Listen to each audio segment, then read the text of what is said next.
Following program has adult language and plenty of spoilers. Listener be advised.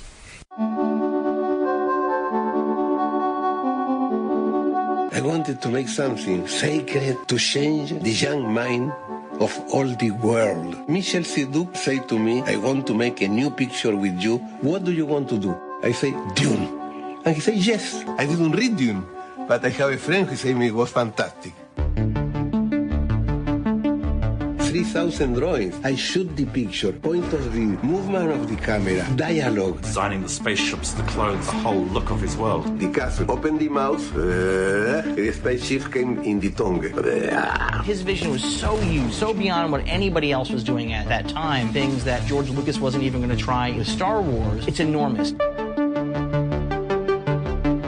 Part of Holler's genius was finding the right people. David Carradine, Mick Jagger. Dali as the mad emperor of the galaxy. Dali said, can I have a burning giraffe? All right, we'll have burning giraffe. Orson Welles. Yeah, I say, I don't want to do it. I say, if you do the picture, I will hire the chef of the restaurant and you will eat as here every day. And I say, I do it. Giger nunca había hecho películas. I say to Giger, I need you actuar. Alejandro completely motivated you. It was wonderful. We will change the world.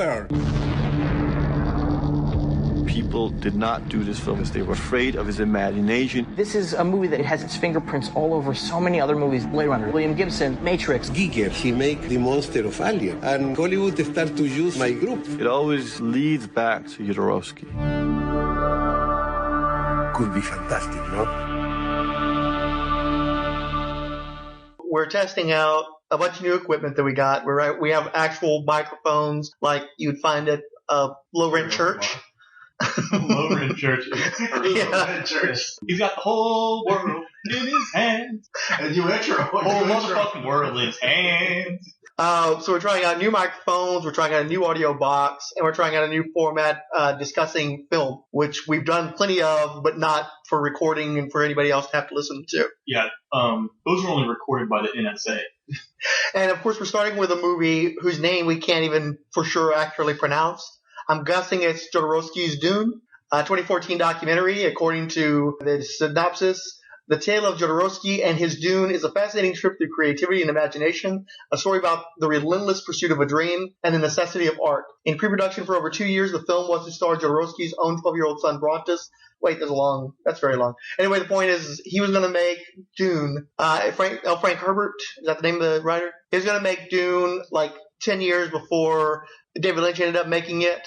And I believe it was supposed to be even before George Lucas had done Star Wars. The documentary was about the influence that a movie that never came into production had. Well, it came into pre-production, and the pre-production work was so influential to every sci-fi movie that came out for the next 20 years, it seems like. Let's fucking watch this shit. My understanding was that this director brought in all these different talents from different styles of art, writing, design, and then these guys just working on this became the go-to guys for the rest of the industry for anything sci-fi or special effects related. Like, H.R. Giger? Yeah, all of them. I remember we saw that in the intro one time. Yeah, I watched the trailer earlier in the day. So yeah, it's what you remember. Okay. Yeah. Okay, so what were you asking now?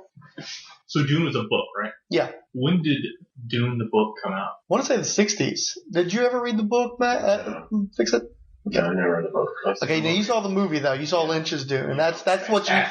All 7 versions of it. Okay, can you? Do we want to wait to see if they're going to give a synopsis in this movie, or can you tell them a little bit about the Lynch's Dune? Which one? Seriously, there's like 4 versions. There's one with art, one without art, one with cutscenes, one without the cutscenes. I think that Mac just needs the short version, the 1 paragraph explanation of what the hell Dune is about. Okay. Not like all the fine details. Dune, but it was on. I just know it was on the sand. I see wheels within wheels, plans within plans. More transparent to me than the spice flow. Very well. I thought the spice must flow is the line. Yes. Dude, I haven't seen it in a while.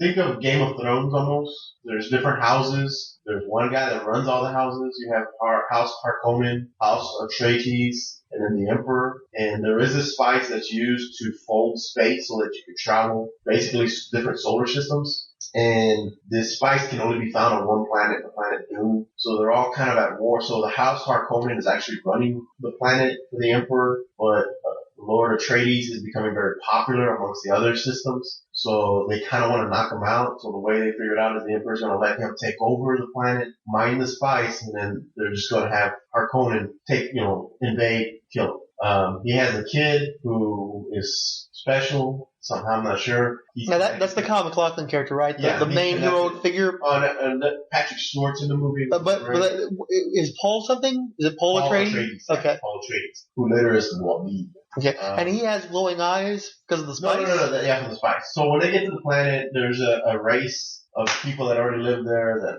the names escapes me right now, but they live on the planet and their eyes actually start to glow blue from the spice. They're there. Harkonnens attack. Atreides' army is defeated. Paul and his mother are being sent out. This is why I said there's 4 different. There's literally a version movie where they have artwork and they talk about the different, like the beginning of human civilization and how. Oh, that's all the different openings. Didn't they get somebody famous to the sisterhood, the brother? Wasn't there like a famous actress that narrated that opening? I'm sure. Okay. I've seen all 3 or 4 versions. I've seen the one they show on TV. I've seen the one with the animation. I've seen the one without cutscenes, and then there's one that actually has a cutscene where they show how they get the drink of life, whatever, the water of life, where they actually have to drown a worm. It's kind of weird, but the gist of it is you got this political intrigue. Yeah. And one of the houses is the good guys, essentially the ones we're rooting for. Yeah, the less bad side. Atreides and Harkonnen is the one with Baron, Sting, I can't remember his character's name, and the guy that played Pluto from Popeye, he's the big brother in that one. Mm-hmm. And it's basically a big political movie, but of course, Paul Atreides becomes, he's the Fremen, that's what they're called, the Fremen people. So Paul are those the natives? Yeah, the natives, they're called the Fremen. So Paul and his mom are going to be thrown out to the desert because the Prince Harkonnen wants, them to be swallowed by worms because these huge, like, massive tequila worms are just, like, jumping in and out of the sand. Like the Beetlejuice worms. Pretty much. Not tequila worms. Yeah. Beetlejuice worms. And so they go out there. They're supposed to be dumped to die. Befriend and find them, rescue them.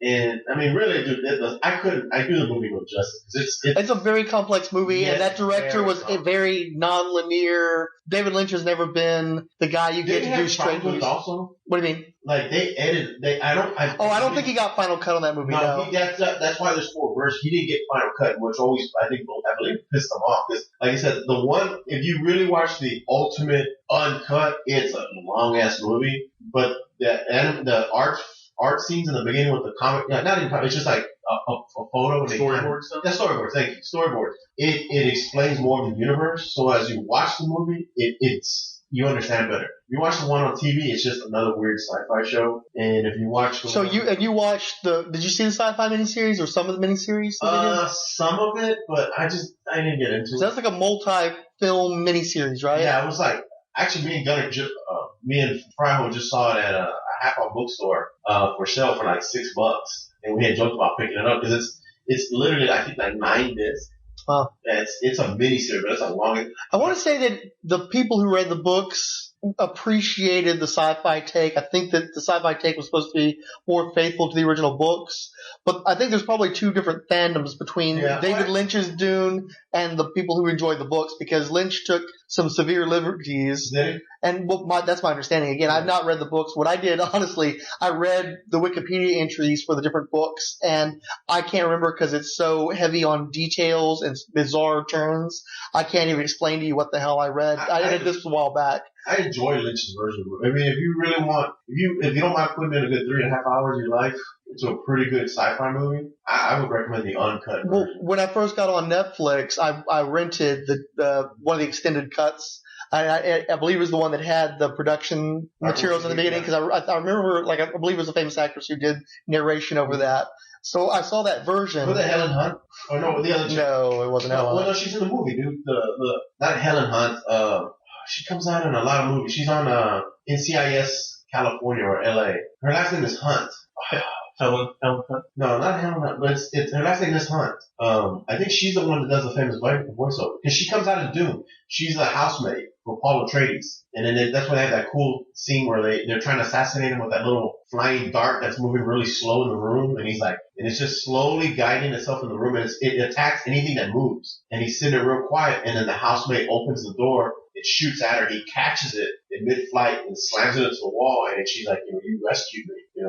We don't forget that. That's how I think the Fremen start to feel that he's, more legit because they're very off-put by everyone else that shows up to the planet. Basically, they're conquered people, I say. Well, people come to the planet, they mine spice, they treat you like shit. They don't care anything but this spice that the universe needs. And her name is Hunt. Helen Hunt, but something like that. The only other Hunt I can think of is Bonnie Hunt, and unfortunately my memory's been corrupted by age. I keep flashing to fucking Thora Birch, which is Dungeons and Dragons, so I'm way the fuck off on that front. Oh. It's not a big thing. We can worry about that later on. But the point is yes, it's a series of books. They're sci-fi books. I bought the comic book adaptation in like 1985, and there was a comic book adaptation. I think maybe Mark Texeira or somebody like that did the illustration. I remember the art was actually pretty good. Yeah, it had Bill Sienkiewicz cover that was outstanding. Yeah, it's a Sienkiewicz cover. I think you're right. Early text. I want to say so, yeah. I had a tendency to buy text stuff off the newsstand when I was a kid. I just went straight for Not it. like full-on Ghost Rider. Oh, no, early text. But still looked great for the time period. But the main thing I remember about Dune, and again, I saw the movie not too long ago, within the last 8 years or so. But it's so complex, it's hard to synopsize, it's hard to remember anything. I just remember the fantastic production design. The characters looked really great. They had some cool casting choices, and I assume that Lynch was chosen in the first place because he was coming off the legacy of Jodorowsky. He was probably one of the only guys weird enough for him to in any way capture what Jodorowsky was going to try to do in the 70s. Linda Hunt, okay. Well, okay, Linda Hunt. The funny thing is I thought about Linda Hunt, but it's like, nah, it couldn't be Linda Hunt. Yeah, it's Linda Hunt. But actually the voice you're thinking of is Virginia Madsen. Oh, that is exactly who I was thinking of. Okay. Well, no, give me wrong. It's not, I could not remember the actress at all, but I knew it was somebody like that. And as soon as you said the name, it was like, yeah. That's how you know I've seen that movie way too many damn times. Well, I'm actually fond of Virginia Madsen. I've liked her as an actress for a great many years. I liked her in Sideways. She's pretty good. The main movie that turned me on to her was Gotham with Tommy Lee Jones, which I believe was an HBO original movie. Right. But it was a pretty good flick, and it didn't hurt that she was nude for like a quarter of it. But Dune it's a good movie. Respect. 1965 for the book. And what is that author's name? Who is it? Oh, Frank Herbert. Frank Herbert. Okay, I couldn't remember if I was saying the name right or not. So. Man. Okay, so we just found out that Jodorowsky, what is the fellow's name? Mobius, his real name, or the name they used while he was working on Blueberry. Right. That Jodorowsky saw Blueberry and realized that this was the person to realize the storyboards were Dune. So yeah. Mobius, I don't really have a lot of interaction with anything Mobius ever did in comics, except I owned the weirdest Iron Man poster, because I bought every Iron Man poster I could find. Mobius did an Iron Man poster. I don't know how or why. He was doing some work for Marvel in the 80s, so I'm sure that's tied into that. Stan Lee.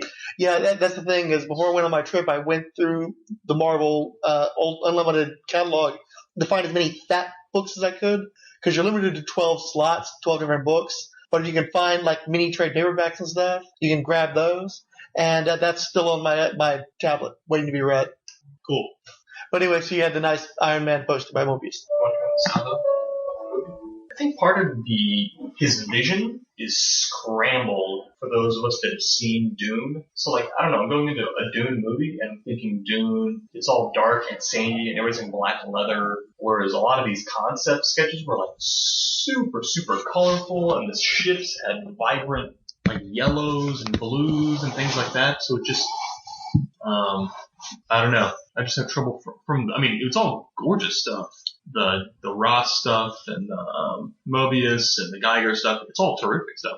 But it doesn't feel like Dune. Because you're being conditioned by Lynch. Right. It's because I worked backwards. Or whoever. I don't know enough about the production of Dune to know who did the production design. I don't imagine it was Lynch. Yeah. The movie talks a lot about the influence that Jodorowsky's Dune had on all these other movies. What's interesting is that earlier science fiction movies, especially those of the 1950s and early 60s, were very colorful, very vibrant.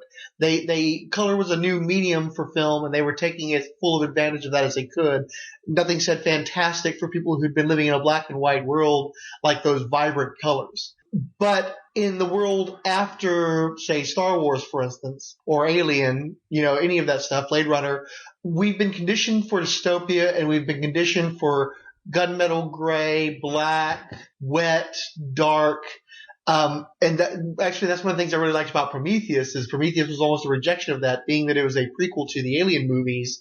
They actually went back and had those bright blue space suits and big helmets and tight-fitting clothing without a whole bunch of accoutrements and such, much more streamlined, pretty, fashionable. So part of it is not just that our image of Dune is reflected, is impacted by the Lynch movie, but our impression of legitimate, serious science fiction as opposed to the cheesier stuff, the stuff that was influenced by the serials, your Flash Gordon type science fantasy. So we have trouble, especially as Americans, taking seriously all those bright colors. It's too fanciful. It's too beyond what we've been conditioned to expect in science fiction films. Yeah, I agree. I think that's a very good point.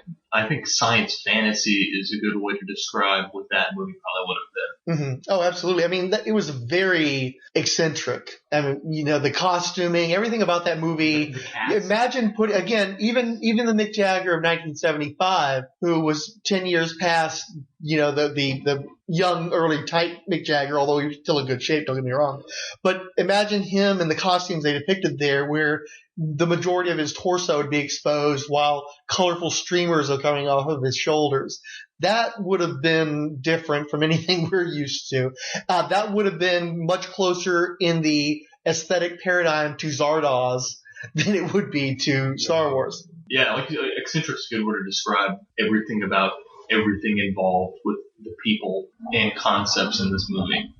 Well, one thing, the movie very much mythologizes Jodorowsky. And what I notice is that while the people who are speaking on his behalf are supportive for the most part, mostly Nicholas Refn Winding, who himself is a fairly eccentric director. I mean, we are three of the only people on the planet Earth who liked Only God Forgives, for instance. So that's another guy who's kind of out there. Most of the people who were interviewed in the movie are saying it would be a fantastic vision. None of them are coming out and saying that this would have been embraced by the viewing public. They say, oh yes, this would have been very influential, this would have been a fantastic film, but it would have been an economic disaster. Especially because I don't know if the film was intended to be filmed in 1975 or was that when he began all this pre-production. Because it's a 2.5-year-long pre-production. I guess, yeah, because the last movie was 1973. So let's say he started working on it after what was it called? The Holy Mountain? Mm-hmm. So let's say he started in 73. So that means that he was ready to start filming it in mid to late 1975, for instance, right? Yeah, the type of movie he wanted to film. Well, no. They would have started building sets. Right, true. And that would have probably been a fairly lengthy pre-production process too for that construction. Yeah. So let's say he was filming in 1976, which makes it even worse. You would have already had, for instance, Zardoz come and gone. You would have had a lot of the more garish, bizarre, outlandish science fantasy of the late 60s and early 70s already having come and gone. And what's interesting is he made a point of going to one of the production detective men behind 2001: A Space Odyssey, right? And that was one of the movies that caused the paradigm shift. In fact, that's probably the genesis point from going from the candy colors of Forbidden Planet and War of the Worlds of the 50s and 60s to the more stark, cold, sterile science fiction that we've come to know. 2001 is probably the place where that happens. Because even though it was a psychological head trip that was embraced by the counterculture of its time, obviously the aesthetic of that movie is completely different from both what came before it and in the case of Jodorowsky's Dune, what would have come after it. And I think it would have been a colossal failure, but it would have been a fantastic movie to see. Now, not having seen El Topo, not having seen The Holy Mountain, I definitely want to see those movies now. I'm very curious. But the clips they showed us are a phantasmagoria of color and bizarre imagery, but they don't look technically very good. They look very amateurish. They're striking. I'll give it credit. I want to see those movies now. But again, they describe El Topo, which is a Western, which is typically a fairly accessible genre, as a midnight movie that had cult following. And looking at it, yeah, no shit, it probably did have a damn cult following. These are not... Was that still sort of... When did the Western heyday end? Was that late 60s when he made El Topo? When was El Topo? I believe it was 68 is what they said was El Topo. Either 68 or 70. I think it was 70. Because I believe it was 67, 68 when he made that movie that was banned in Mexico that the Directors Guild didn't want him to make. But the thing of it is like you already had the spaghetti westerns. The western was already on its way out in the 60s. By the 70s, it was becoming just completely passé because it had been exhausted. You had, from the beginnings of film, you had westerns. It was one of the very first genres, and it was one of the most popular genres in film and in television throughout the early days of both medium. So by the time you're getting through the 60s, and especially when you've got the counterculture where the incoming generation is actively rejecting everything that the prior generations had embraced and rejecting their own childhoods, Westerns were 100 years from when these kids were active. It was ancient history. They weren't interested in the past anymore. The kids of the 60s were interested in the future. So then you had the spaghetti westerns, and what made them interesting to those kids is their rejection of the morality of the old westerns. The old westerns were of a very black and white morality. And then you end up with a movie like, was it Once Upon a Time in the West where Henry Fonda? It was Henry Fonda, where he's playing this murderous, evil gunslinger. And here's a guy that they were raised to believe was a paradigm of virtue. And now all of a sudden he's playing a villain. You've got Clint Eastwood coming from playing Rowdy Yates on Rawhide to being the man with no name, this person whose loyalties were based solely on how much money was going to be put in his hand to shoot the person on the other side.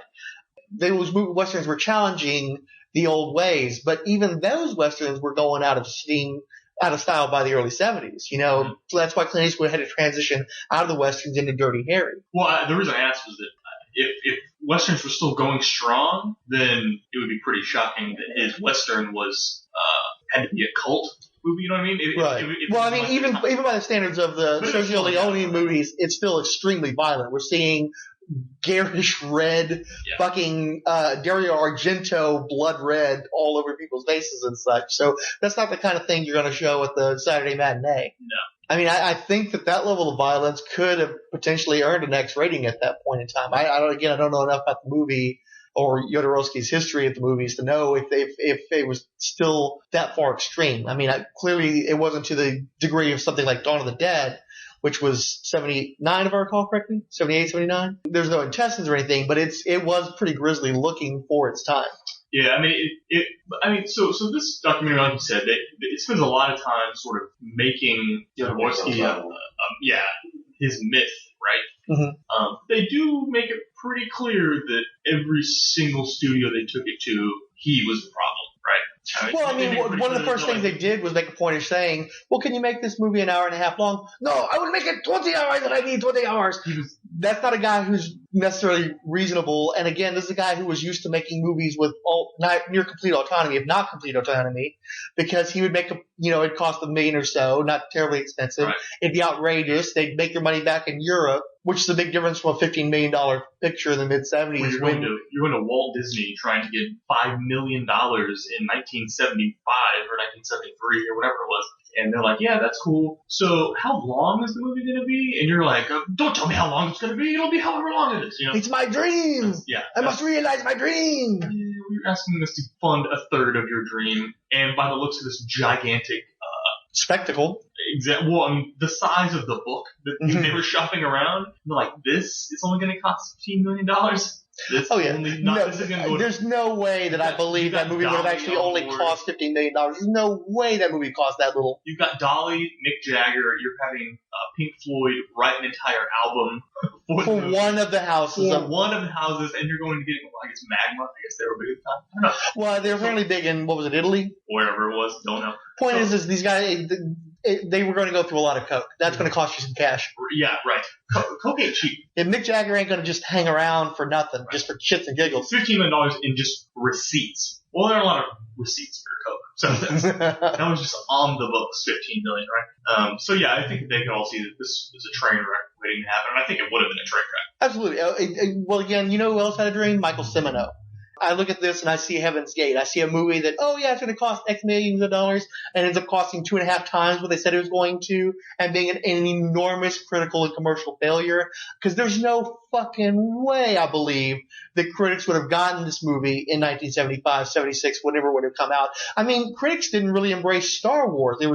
That was a movie where the audience carried that film. Critics didn't care for Star Wars terribly much, infamously in some cases, because some critics, it haunted them that they had negative reviews of Star Wars, since it's such a audience favorite. But this is a movie that there's no fucking way a mainstream, especially an American, honestly, I'm going to go so far as to say North American. I don't think the Canadians, the Mexicans, I don't think anybody in South America necessarily was going to embrace this movie. I think it would have been maybe big in Europe in certain circles. Because again, they mentioned that the Holy Mountain was apparently the number 2 movie in Italy behind whatever James Bond movie came out that year, and that's great. But it's also a religious themed movie in a Catholic country, so there's a little bit of a variable there. I don't think Italy's going to carry you. It's not realistic to extrapolate that out. The number 1 movie or the number 2 movie in Italy behind James Bond. That means that you should make my 15 billion. No, it doesn't. Yeah.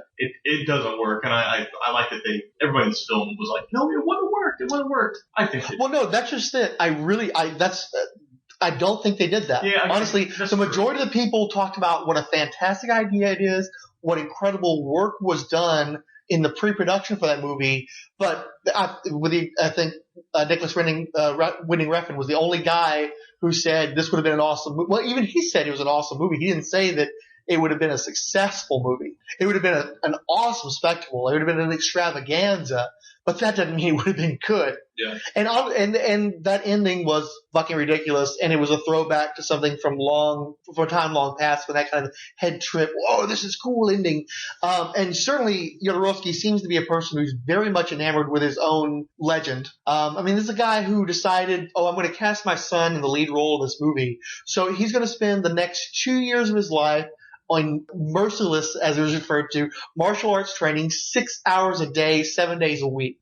What the fuck did that do to that guy's childhood? Yeah. What did that do to his entire life? Because they show him in this documentary, and I assume his 40s or 50s at this point. I've made a point of looking at his IMDb. Pretty much he's only acted in his father's movies, and apparently went 23 years without making a movie. So this guy's entire identity is probably wrapped up around Paul Atreides from, the 1975. It's been almost 40 years since 1975. So his entire life is wrapped around this role that he never gets to play. And in continuing to be immersed in his father's legacy. Well, and you can almost picture that whenever the martial arts sessions were over, his father was making him read every word of the script forwards and backwards, and then you know what I mean? You can just torturing this kid because he's the warrior. He's got to be a warrior. He's got to train to be a warrior. Yeah. You described him as something akin to a cult leader, and I don't think that's far wrong. You don't do that to somebody, because I'm assuming his kid was probably 10 to 12 years old when he was doing this stuff. 15 by the time they were. That's still going to mess you up for the rest of your life, because you built this person's entire identity is around playing one role in one movie, and it never happens. That's going to fuck you up. I don't care who you are. He even said later on, towards the end of the film, where he was like, I can't remember exactly how he phrased it. He was saying, even personally, how our lives could have been different. Speaking of himself, because he would have essentially been one of the stars of this huge blockbuster film. Well, and it's worth noting too, I don't know about you, but the guy's body language made him seem very uncomfortable to me. Yeah. He seemed like a person who was posturing at strength and coming across with weakness. Okay, you can fall asleep and not participate, but you can't fucking snore. Don't snore. Please don't snore into the mic while we're talking. Do you want to split? Yeah. Okay. I'll fall asleep. I can't. How'd you like the documentary? It was alright. It was a psycho, man. He was a trip, wasn't he? Yeah, I think he bought into his own thing, his own idea. I could get I get small-time artists like that where there's a small niche of fans that actually enjoy the work, but I think he bought into like, I'm going to change the world. Oh, he clearly believed that he was going to be. Same thing too.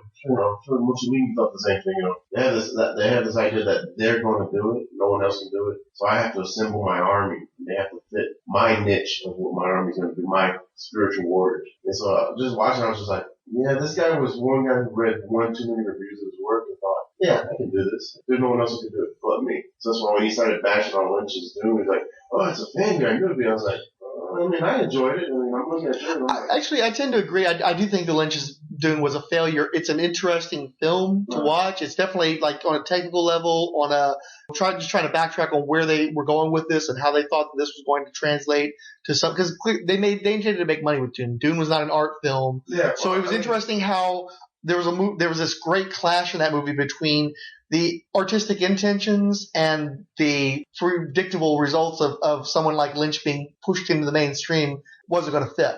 So that's what makes it an interesting movie, is this clash, this dichotomy between what the people who put the money behind him thought they were going to get and what Lynch actually delivered. And also the compromises, because clearly Lynch was compromised in that movie. That was not his pure vision. That was this bizarre amalgamation of, because they made Dune action figures, man.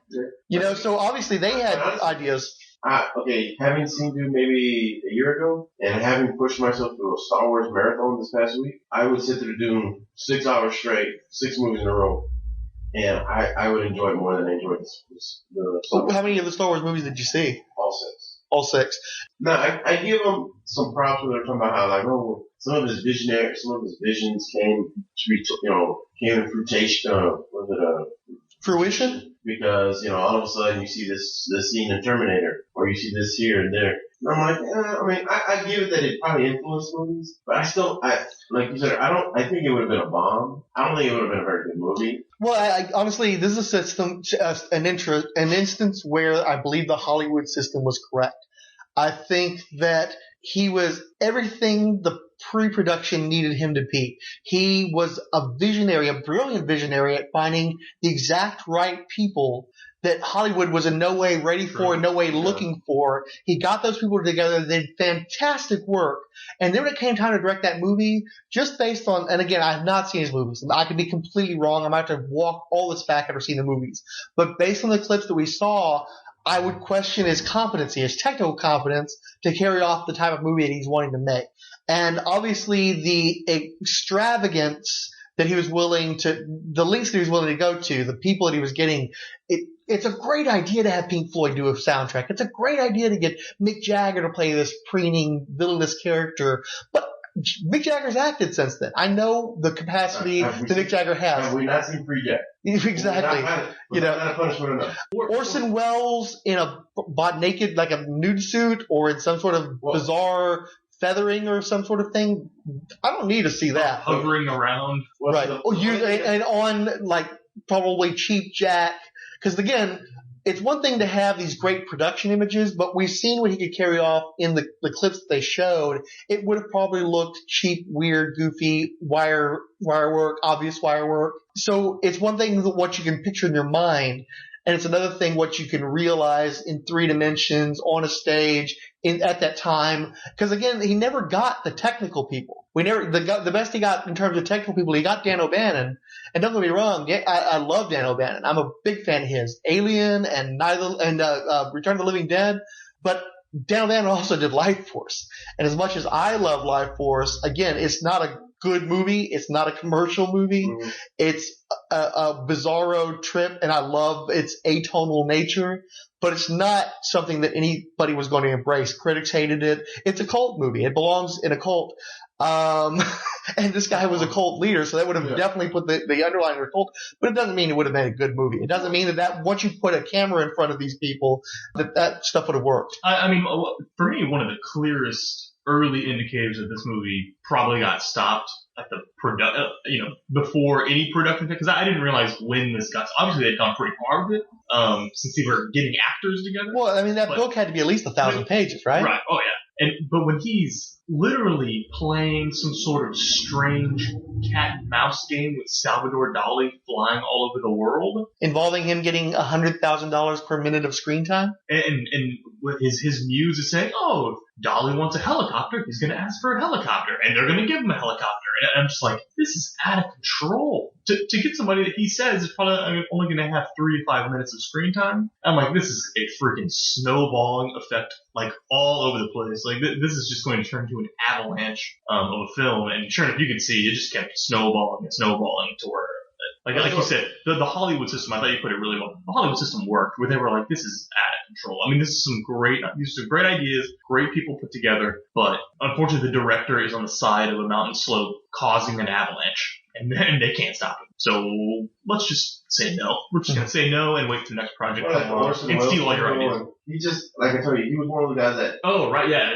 And the Orson Welles, where he finds Orson Welles at his favorite restaurant, and he gives him, he buys his favorite bottle of wine, which gets him the in to speak with Orson Welles, and then Orson Welles is basically just shoveling food in his mouth saying, I'm not going to do it. I'm done with all that. He says, well, what if I hire the chef from this restaurant, fly him to France, and he'll cook for you every single day? And he's like, I'll do it. And you're like, this is the most ridiculous thing. Like, I almost doubt that it even happened, since Dolly's not around anymore to corroborate the idea. Well, unless views seem to think, no, that's kind of how it went down. It's like, oh, God. Well, I mean, Jodorowsky was full of stories about how he conveniently ran into the exact right people at the right times. By pure chance, cosmic coincidences. But let's face it, no agents talk to each other, things get set up. This is a guy who obviously is more enamored with mythologizing life than the actual nuts and bolts of it. And lacking temperament. This is a guy who's like, oh, we need to get that guy. And he goes and he talks to that guy, and the guy's not giving him enough attention. So he throws a tantrum like a fucking child, and then it either works out in his favor or not. Oh, what if it worked out? Then it was exactly the way it was supposed to. And if it didn't work out, well, we'll just get the next guy. It's like, this is a guy who just he doesn't seem like he is in touch with hard reality. He's in his own mind, up his own ass so much that he will, whatever happens in his life, he will reprocess it through his own vision of how it should be. And then that's the story he's going to tell. And it's going to make for a great story. I'm sure he's a fantastic raconteur. That doesn't mean he should be directing something like this. Right. So the two scenes there, well, 3 scenes. One was when they were talking to whoever did 2001. Yeah, I don't recall the fellow's name. Yeah, I mean, he's a big shot, so whatever. But he said the guy kept taking phone calls while he's trying to talk to him. And it's like, what he had done in 2001. This guy was just so full of himself. He did 2001. Well, not just that. He's also a guy who's to go speak to him. But the funny thing is, when he said, "Oh, he was so vain," and I see he could not be an artist. He's a technician. He can only make a technical movie. He can't make it. That's when. Well, honestly, that's when I was starting to check it. I'm like, okay, you're the guy who thinks the people you pick are the right people. Like everyone I'm picking is spiritual warriors. And then a lot of them were artists, and he was like, these were artists, granted, that were kind of just coming up or were obscure in their own fields. And they're like, oh, but he put so much, he supported you so much. Well, I mean, that's kind of what cult leaders do. They kind of feed you. They feed into your need. Like, I was coming in on Saturdays. Yeah, they just I don't know why. They would just feed your need. So that after a while, it's like heroin that you need that hit. You need that fix. So then you start following him blindly. And you're like, well, he's a master, he's fantastic. And you're like, great ideas, right? Not complete. This is the most fantastic Kool-Aid I've ever drank. Yeah. Well, and they were saying he got all these people to sell everything they had and move to Paris from the United States, from everywhere. They were all just moving to Paris for this guy, and really, they didn't sound like they had very much of the funding for this film at all. Yeah, it could have been ruinous. To go after 2 years into it. Yeah, it could have been ruinous, but again, I thank God for Michel. I forgot his last name, the fellow who was trying to be the producer. The fact that he got those books in every Hollywood studio, and you're looking at those books and you're seeing all those fantastic images, and the credits are in there. So that was one of those instances. It's such a fucking sellout. Everybody who wants to rip off an artist does this shit. The exposure. You'll get this incredible exposure. And 9 times out of 10, fuck you, you never get the exposure because this guy's bullshit. This was one instance, and it's not Jodorowsky who did that. It was that brilliant producer who took that big fat book and sent it to every studio in Hollywood, and their names were in there. They're like, wow, this Mobius guy is fantastic. This Giger guy is great. Dan O'Bannon was all in there as well. It says Dan O'Bannon went on to do Alien. He brought Giger in there with him.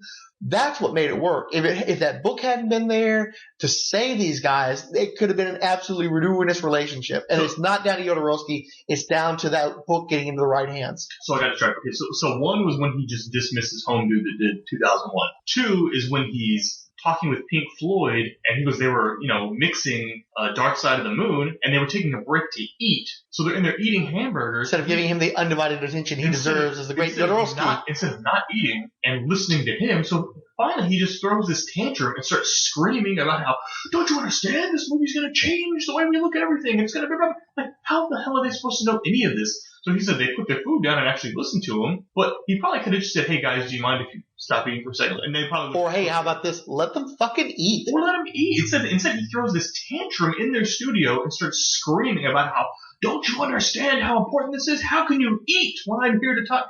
And it's, dude, how full of yourself are you? For God's sake. And then the third was when they were talking about, hey, can this be like an hour and 30 minutes? And he started screaming about, I'll make it 20 hours if I want to. It's my dream! Right. And that's where I was like, every time one of those scenes happened, I'm like, this didn't get made because of you, bro. You're the reason this didn't get made. Anyway, not that Hollywood couldn't handle the ideas. It seemed like they probably and those were the biggest tinkering. If there's ever a part where this movie just starts stinking up the room, it's when it's like they couldn't handle his vision. It's like, no, they couldn't handle him. He was a fucking asshole. Yeah. He's a delusional asshole. Right. And it was a nice little capstone of the movie too, where he talks about how he managed to translate a lot of his vision for Dune into comics. I did this. Well, no, you didn't create these designs. Moebius, as he pronounced it, drew the Incal. Some really fantastic artists from Humanoids Press made Meta Barons, and they're the fucking artists. He was like, I gave them my ships, and I'm like, you didn't design those ships. Yeah, he was. I mean, I will give credit. He described what he wanted to the cover artist. I wish I remember his name. Foss, was it? Yeah, Foss. Who did fantastic I work. might have called him Ross earlier. Okay, yeah. The thing is but Foss is the one who actually realized the image. Just because you can write something on a piece of paper or you have an image in your mind doesn't mean you have the talent to realize that.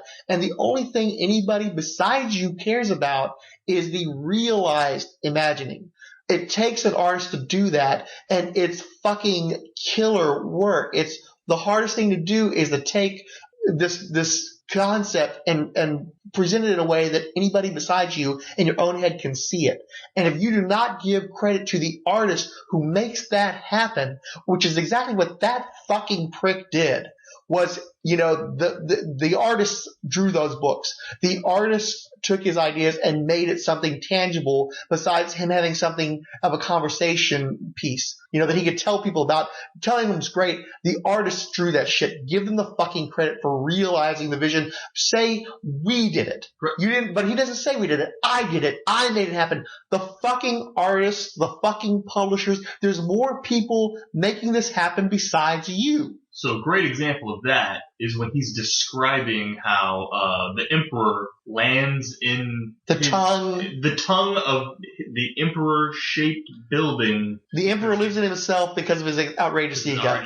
And ships will land on the tongue, which protrudes out of the mouth only to land ships. Them back in, right? And we're like, this sounds super cheesy. And they show the H.R. Geiger painting of it, and you're like, holy shit, that's badass. Wonder why it's badass? Because HR did it, not because the way you described it was terrible. So if he wouldn't have interpreted what he was saying that way, it would have been garbage. Well, one of the things they show is in the Holy Mountain how this person apparently has golden feces that he craps out, right? And in the movie they show you this cheesy doggy-doo spray painted gold. It looks terrible. It's silly. It's a cute idea. It's a great thing to describe to your friends after you saw the movie so that they don't have to experience the torture themselves, but you tell them about it and you're a cooler person because you saw the movie or telling them all this crazy shit that you saw. But when you see the actual film, it looks stupid. You need somebody who can make it work. It's not enough to have the idea. You have to have the execution behind that idea. Well, I mean, I was watching some of the backstories of Star Wars, and they said that Lucas' story alone didn't sell it. The artist concept artwork. Ralph McQuarrie. Now, there's a name I know because it's been fucking it's dogmatic when it comes to Star Wars now. Ralph McQuarrie did most of those production designs, and it's great looking stuff too. Not this stuff, not this, because Dune was fantastic, but definitely very interesting and something that you could see working practically. Yeah, and so they were saying how that sold the movie, and because if you think about it, we're visual creatures. So if you go and you have this guy explaining the movie, you'd be like, that's kind of cool. Then you put these fantastic photos with it and pictures, people can buy into your universe. So looking at the book, again, it's a treasure trove of ideas. But it seems to me like if that had made it into a motion picture, besides the fact of being outrageously expensive and very difficult to execute by a person that I have questioned their ability to do so, sometimes it's just too much of a good thing. Sometimes you have such an assault of visuals that it doesn't have the impact. Sometimes you need to recontextualize it. When you watch a movie like Raiders of the Lost Ark, which for the majority of it, it takes place in a familiar reality. It's heightened by the surreal dynamics, the acrobatics, the action sequences, tanks roaming around and stuff like that. And then at the end of that movie, after you've been grounded in reality this entire time, when they open the Ark and the fucking world blows up, it's much more impactful because you've suddenly been taken into this metaphysical realm after spending the rest of the movie grounded. Whereas in this movie, it would have just been one more weird fucking surrealistic aspect. It doesn't necessarily work in the context of that movie. So again, it was a treasure trove of ideas, but it doesn't necessarily work within the intended context. I don't know if you describe it. They were using that scene from Raiders of the Lost Ark as something that had been influenced by something in the storyboards for his Dune picture. They use that, which is presumed. It's not like Steven Spielberg's in here.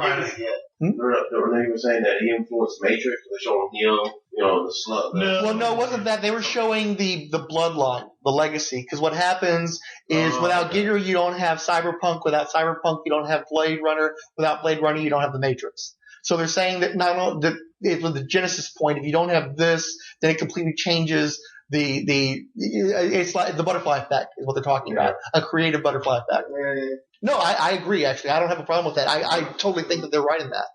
But, I mean, you just have to ignore a lot of bad stuff came out, too. Because if we wouldn't have the Matrix, we wouldn't have Matrix 2 and 3. Oh, that would be great. We would have an alternate timeline where better stuff came. How about Flash Gordon? Tread lightly there, my friend. No, but I'm saying, this movie, he's going to get Pink Floyd and Magma to do the soundtrack for each house in the Dune, and the flamboyant peacock costumes that he has in mind. That shit looks like it is pretty directly translated to Flash Gordon. Just like a lot of the Giger-esque designs, even though Giger, I don't believe, worked on the Lynch Dune, the influence was clear there. Just the simple fact that they hired David Lynch, you could tell that these people were trying to get some of that lightning in a bottle that Jodorowsky had without having to deal with his crazy fucking ass. Well, and then they were showing that some of the designs in Prometheus were straight up. All right, well, but of course, that's Giger's work from Dune. I mean, they just took his Dune stuff and made it into. He did the work, and his DNA is so much more ingrained in Alien than it was in a movie that never came about anyway. Do what you can. Right. And they were saying the same thing about how some of the stuff Mobius did for, it was another movie. Master of the Universe. Master of the Universe. Some of the costumes from Master of the Universe Mobius used were the same ones he used in Dune. I mean, they're his. He drew them. Well, but it didn't really work as well in that context because, again, they decided to take those glorious, that spectrum of color and turn it into nothing but blacks and grays. Which is a shame because Master of the Universe is a color-free universe, and one of the things that killed that movie was you take this colorful, kid-friendly universe and you turn it into this quasi-Star Wars of blacks and grays. With the exception of that horrible gold. Huh? We should watch that. Oh, man, I'm not seriously. I saw that on cable in whatever it was, 88, whenever it hit cable. Although I don't remember hating it. And actually, Kirby apparently was a big influence on that too. Not paid, but a lot of people believe that his New Gods was a big influence on the screenplay for Master of the Universe. Really? Yeah. All the stuff with them traversing dimensions and such, like boom tubes. Yeah. Boom tubes, though? Yeah, because he's like, he played that little fucking instrument. And they would open portals to different dimensions. I remember that they were jumping in and out. Man, trust me. You saw it when? 6 months ago. Oh, really? Don't ask me why. How was it? It's a lot darker than I remember. Skeletor was scary as shit. Frank Langella, right? Yeah, that was a cool Skeletor. That was a cool Skeletor. Until he puts on the fucking gold armor. Yeah, and then he'll just go out. It's weird. And you get that real weird troll creature, and then wasn't Billy Barty in that thing? Courtney Cox just killed the movie for me. Oh, did she? Such a whiny chick. Who was the guy? Was he anybody? No, I'm talking about. She had like a boyfriend or a brother or something. Yeah, some dude. What other? Nobody who mattered anything apparently. They did that thing where they did the time. You know me. I tolerate time travel movies, but this one did the exact thing that I hate, where all this bad shit happens, and we get to the end, and now she's in the past, and she can save her family, and she's not gonna. And I'm like, so wouldn't that negate what's going to happen in the future? So then, doesn't that hurt the future? Like, I don't know. The Wayne's World extra happy ending. Yeah. Which, by the way, we just saw too. I'm sure that doesn't hold up. No, absolutely not. That is a great video clip of them headbanging to Bohemian Rhapsody, and then you don't go further than that. I had my oldest boy watching with us, like a rite of passage, and I came to realize there are jokes that are truly set in a moment of time that no one will ever get but our generation. Because there was parts where I'm laughing, and he looked at me like I was a fucking dumbass. He laughed, and I'm like, he said grateful performance. Grateful performance. And he's just like, okay. And I'm just like, oh my God, I just hated it. Well, those ads were what, 86, 88? No, but there was I guess when we saw it at that time, there were so many jokes you got. But now when you watch now with a younger person, there's so many of those jokes that are so dated that they're not even in the consciousness of the world right now. And when they do the jokes, if you don't know about that product or that joke, it just flies by. Well, it's a good thing you referenced that too, because I saw the first couple of Shrek movies. I liked them fairly well, but there was a lot of complaints that they were pop culture referencing and they were instantly dated. I haven't seen the movie since then. But and a lot of movies have been influenced by Shrek in their wake, and I wonder how many of those movies are going to have a planned obsolescence because of that. Because while I haven't seen those flicks, I've seen stuff, not necessarily Wayne's World, but stuff that I enjoyed in the 80s and 90s.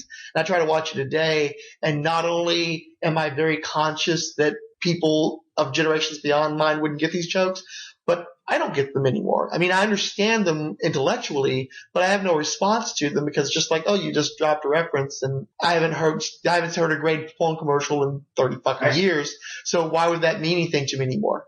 I'm glad you brought that. I want to. You heard what Shrek is, who he was based after, right? The Scottish voice that he does on I Married an Axe Murderer. Chris Farley was the original voice of Shrek, and he actually laid tracks down for it, and then he died. So they took it to Mike Myers, and Mike Myers created Shrek. Well, I thought that the Scottish voice came from So I Married an Axe Murderer. No. Oh, no. It was just Mike Myers. So Shrek probably was not going to be Scottish originally. No, he was going. Chris Farley did the voice. Supposedly they're out there, like you can find the tracks that he did for the movie and sync them up with the movie. I don't know if anybody has them, but Mike Myers was never told that Chris Farley had done the movie, was originally for the movie. Then he found out. He was a little upset, but he'd already done the movie. He'd already done the voiceover, but nobody wanted to tell him. And he said he kind of figured it out because the character, the way he acted and talked, he was like, it seemed very familiar, but he did put two and two together. So someone was like, yeah, no, Chris Farley actually did track. He died before he finished the movie, so good job. Well, and I can very much see that. Like, I'm hearing his voice and picturing Shrek right now, and it fits. Yeah. So, I'm thinking too of Jack Black with Kung Fu Panda. You know, it's just that voice fits so well with that character. Chris Farley's voice fits so well with the image of Shrek. Right, yeah. I would have thought about it, like if you had Mike Myers sitting there and you said, okay, we're going to do an ogre about you, I don't think he would look like that. No. I think that was strictly Chris Farley. They totally modeled those animated characters after the voice actor. I mean, that's done like 99% of the time. That's why they lay the tracks down first, because it inspires the animators to have a visual to work from, a base, a common base. But I think Shrek was intentionally supposed to look like Chris Farley. A big, jolly, deep voice. As soon as you said it, it just like clicked. It's like, yeah, absolutely. Oh, yeah, there's some stupid fact I read somewhere. No, hell, I found it interesting. I never heard it before. David Spade was going to be the donkey. Oh, dear God, you're right, aren't you? Fuck. Oh, my God, now I'm fucking hearing that, too. No. Yeah. Dude, yeah, no. So? Yeah. The fucking movie's playing in my brain right now. Funny. David Spade was the donkey. No, I mean, it works, though. It does. It really, I mean, I'm not. I'm obviously 99% joking. I don't think they cut David Spade because Chris Farley died. He probably didn't get that far, but you can hear it, though. Never know that it's like, can't have ham without eggs. Yeah. Let's move on. Actually, I'm not sure what we move on to. Do we have anything else to discuss when it comes to June? Yeah, there's a scene in Wayne's World where Kim Basinger is dancing for Garth. Ain't that the sequel? No, and they're playing, and she's playing some stupid music. Cause she puts her face in his lap and starts shaking her hair back and forth. Yeah. But anyway, while she's dancing and there's some cheesy music playing in the background, he stops her and he goes, "You got any Megadeth?" And I love that. And they play, actually at Megadeth concerts, between sets, they'll play that clip. It's funny. That's in the sequel. I don't think that's the sequel. He just watched it like a week ago, man. Kim Basinger's not the sequel. Yeah, no, I think he's right. Because I would remember Kim Basinger. Garth has a hard on for a blonde chick.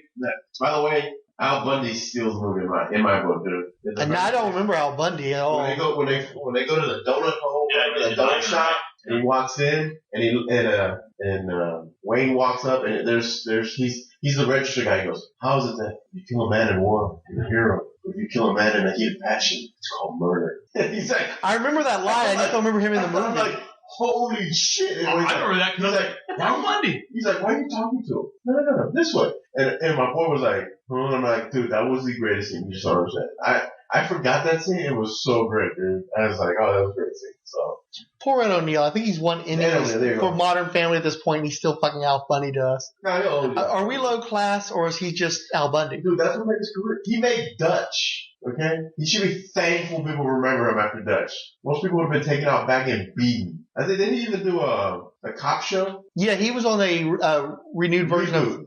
No, he was on Dragnet. Dragnet, yeah. It was the same kid from Dutch, right? That was supposed to be playing his partner. I'm not aware of that. Yeah, I don't remember, but I watched an episode once, and it's just like he was actually going to be in A Few Good Men. He was playing a general in the movie. And they had to cut a scene because it was a dramatic role, and everybody kept laughing because all of a sudden Al Bundy's on the screen dressed as a general. They couldn't get past it. So Dragnet was the same thing. I couldn't get past. Why is Al Bundy trying to solve a murder? I couldn't get the cognitive dissonance was just too great to overcome. Like John Cho's Doctor Strange. No, I would totally be able to get past that.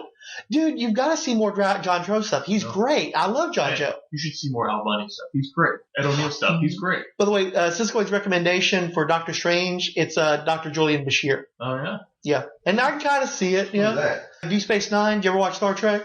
Not voluntarily, no.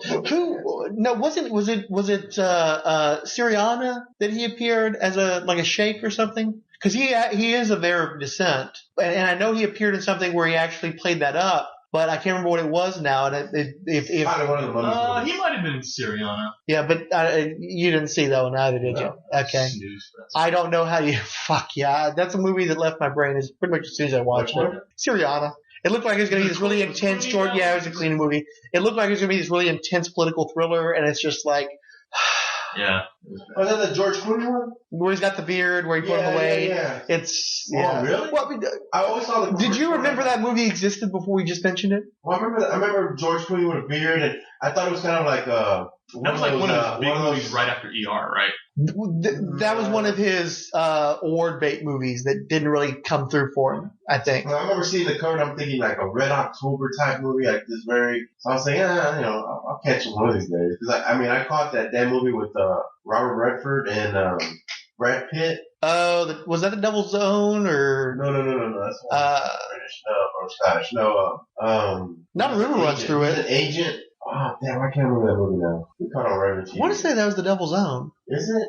Okay, so I'm going to go way off topic. Have you seen the movie A Place Beyond the Woods? Or something like that? Something Beyond the Woods? It sounds familiar. The name does, but you have to tell me more. The dude from The Hangover and the guy. Shit. What's it supposed to be about? The dude. I can't even explain. We've established that there's a person with an X chromosome. Beyond that, you're not. Or Y chromosome. He's the dude from the fucking Hangover, and he's in that. Are you talking about drug and he's super smart? What the fuck? Bradley Cooper. Bradley Cooper, Rocket Raccoon. And the other guy. The movie you're looking for to narrow it down was Silver Linings Playbook. Yeah, that guy. And then the other dude who always plays the same guy in every movie. You're gonna narrow that down. He was in that crazy. Samuel Jackson. No. He's a white. He's Canadian, but he speaks like he's from Brooklyn. I need a movie. God, mother of shits. He was. Did Dario Argento direct that? No. We watched that crazy ass movie that we watched at my place with the Asians. You talking about Only God Forgives? Yeah. We managed 2 Dario Argento references and 2 Only God Forgives references. But you're not helping. What's the guy's name? Are you talking about he was in Ryan Gosling? Yeah, Ryan Gosling. Of all the Canadian. Why aren't you going for any obvious? Okay. Oh, you're talking about A Place Beyond the Pines. A Place Beyond the Pines. Okay. Oh, Beyond the Woods. Sorry. Yeah. Yeah. So they're in that movie. Really weird movie. What do you mean there? Oh, they're. Yeah, I know they're in the movie because I'm aware of the big twist. Unfortunately, I would have liked to have seen that movie. I know the twist. Yes, I'm familiar with the twist. So it's like the twist got me interested in the movie and then simultaneously booted me out of the movie because like, wow, that sounds really cool. I wish I didn't know that because now I don't need to see the movie because I know what the twist is. What's the twist? Don't know. No, just go ahead and watch it and then you'll enjoy it because you'll get to enjoy the twist. I like being surprised by a twist and I didn't get it. So I watched it. And how did you like it? It was weird though. Is that on Netflix? It's weird. Yeah, I believe it is. It's on cable. I think it's on like just on demand. Do you have any cable at all? Yeah, I have to put that on my to check out list. Check it out. A Place Beyond. Is Ava Mendes in that one too? Probably. Because he's her baby daddy. Did you know you can see when she had a bush in Training Day? A word? Yeah. Ava Mendes is Denzel Washington's side piece. There's a scene where I think at the end when Ethan Hawke runs into the house, she stands up and nice little bush. I have a more than passing familiarity with Mr. Skin. So. But that was that's my Ava Mendes. I remember watching her and going, oh, she's super hot. And then I watched her act and I'm like, wow, she couldn't act herself out of the bag. That's horrible.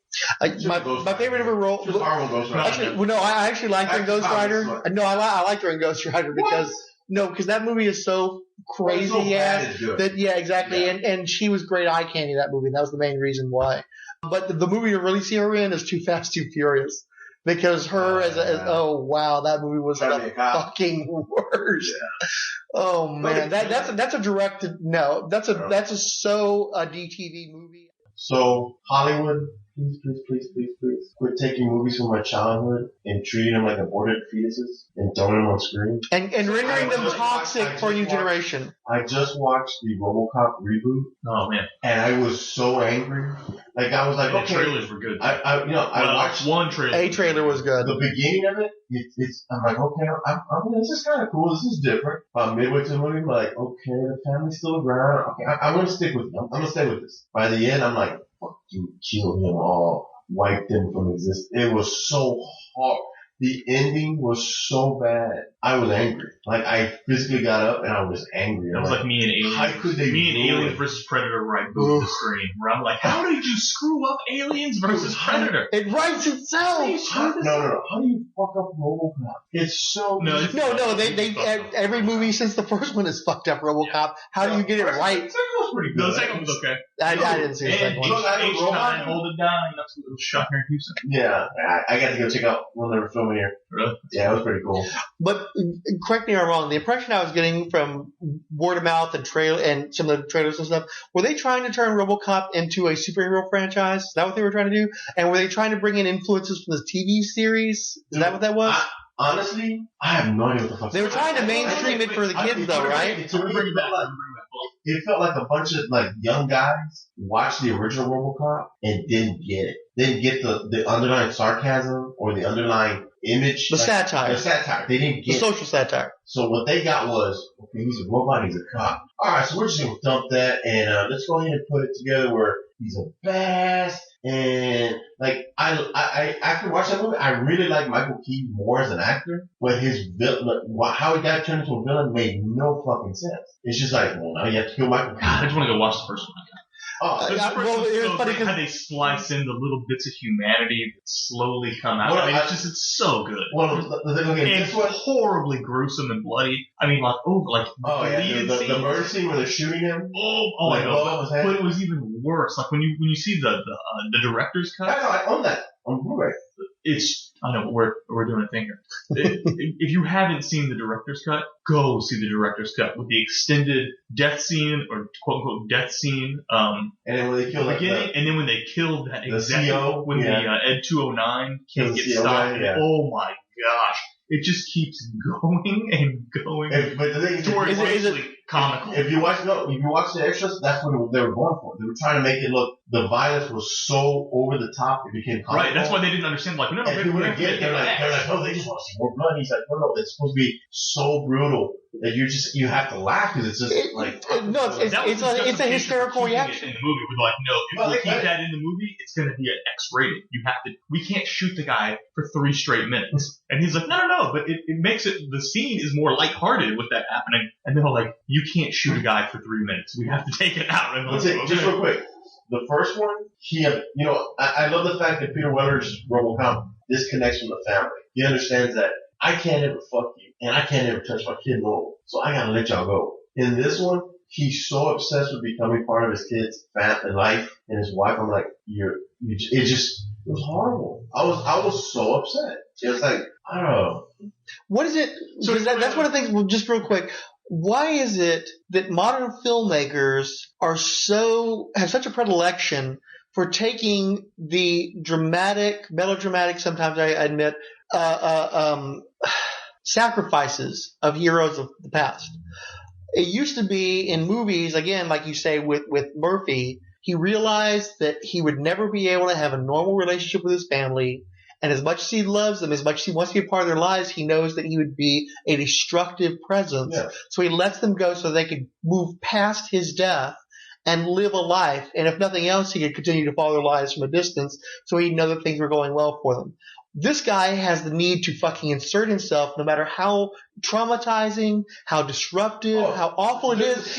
But they're doing that with more and more characters. It's like Superman with his fucking bastard child in Superman Returns, where he's fucking lingering outside the window, checking out Lois with his x-ray vision. It's fucking creepy. And I realize that there are people that feel the need to take down heroes, but you need the heroic ideal, not so that you can put people up on a pedestal and then be blindsided when they turn out to be less than heroic, but so that you have something to aspire to so that everybody doesn't just line the fucking muck.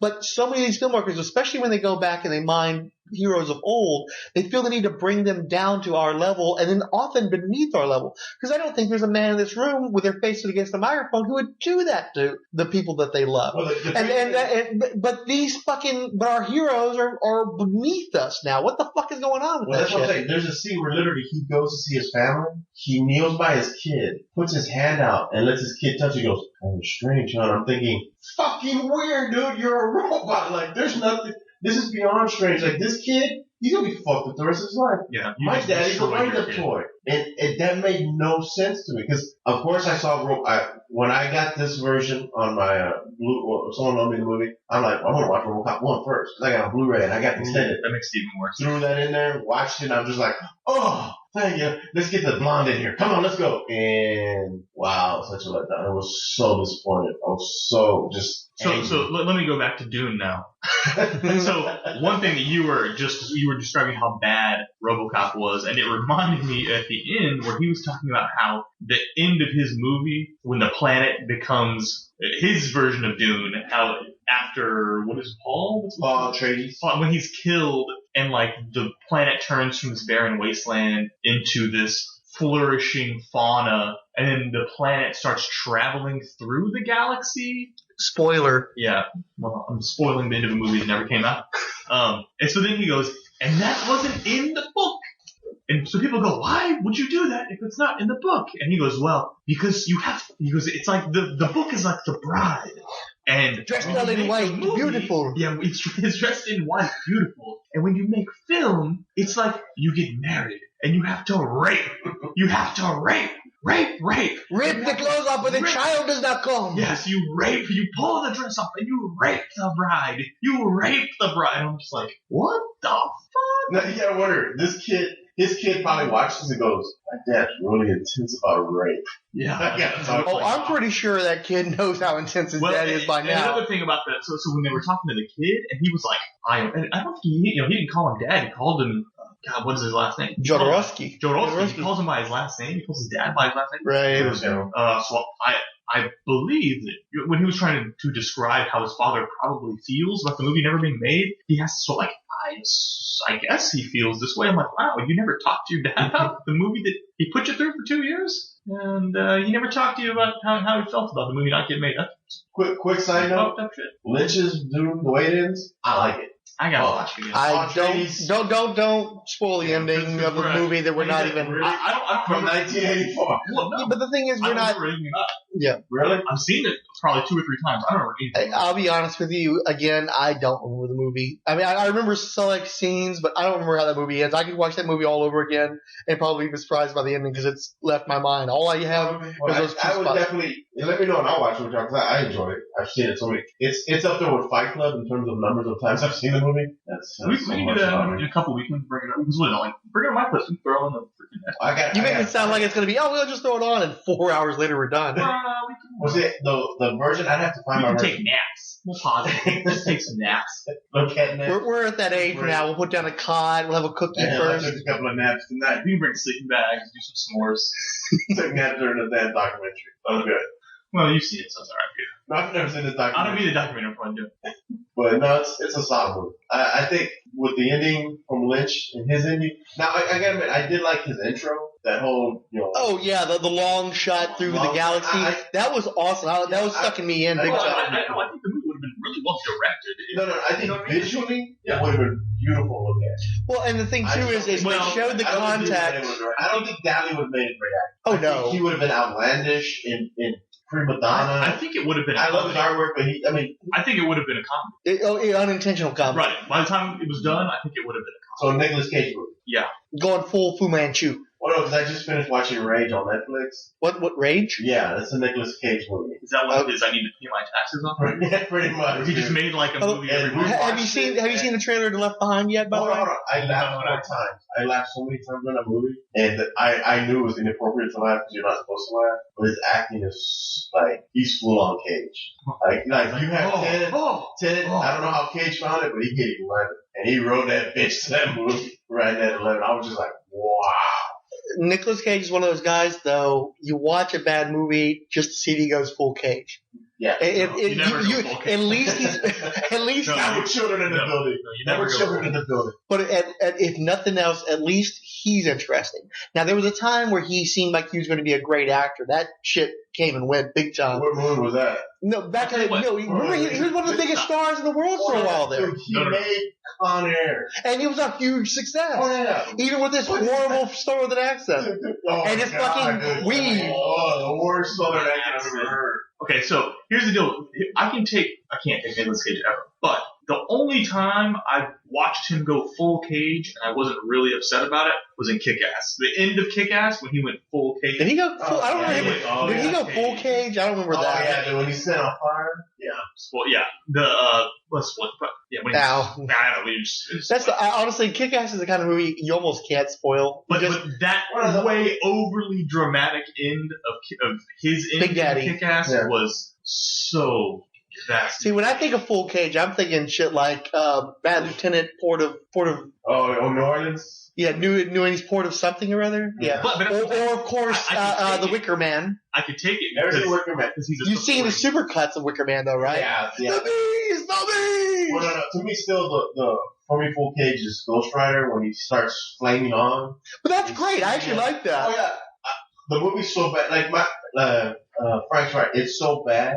It's funny, but it was like really bad. Well, it's funny if you're not a big Ghost Rider fan. If you're a big Ghost Rider fan, I'm sure that shit's not funny at all. Ghost Rider. Yeah, exactly. Horribly upsetting if you're a Ghost Rider. No. Fucking cheers. Sequel. No, actually, the first one, if you watch it, they pretty much tell a comic book story, so it's decent. Actually, I like the second one better. Really? Yeah, I think the second one's better. How have you people seen these movies? My father. Why would you do this? No, my father. My father. No, seriously, it's one of those things, man. Is my father has the worst fucking taste, and he thinks I have the worst fucking taste because I'll watch something like 2 of us, 3 of us. High five. That was a high five. Okay. I'll watch something like Jodorowsky's Dune, and he's like, ugh, that's terrible. Why are you watching that? Why don't you watch The Expendables 2? It's so much better than the first one. Did you see Expendables? Yeah. Okay. Or he's a great fan of Tom Berenger's work and Treat Williams' work on the Sniper series. The Sniper series? There's more than one Sniper? There's a whole 4 of them, ain't there? the Tom Berenger Sniper Overa. Sniper? The first Sniper is in the redneck movie collection. Oh, yeah, they're done. Oh, he actually likes the Blue Collar Comedy Tour. Yeah, and I could see him. I mean, let's be honest. The first time I ever met the man, he did have a shotgun on him, so I could see that. That's the first time you met him, huh? Yeah. That was probably an interesting little meeting. Yeah. And of course, he had like a ridiculous Indiana Jones hat or something. Yes. Wasn't he like running around like a poncho or some shit, like the Man with No Name, some crazy ass shit like that? I'm surprised he didn't have a bullwhip on him too. He had the strap of bullets across his chest like Chewbacca's guy. And don't forget, he has every film in the Substitute series. Oh wow, they made more than one? They made like 4 or 5 of those movies, dude. Jesus.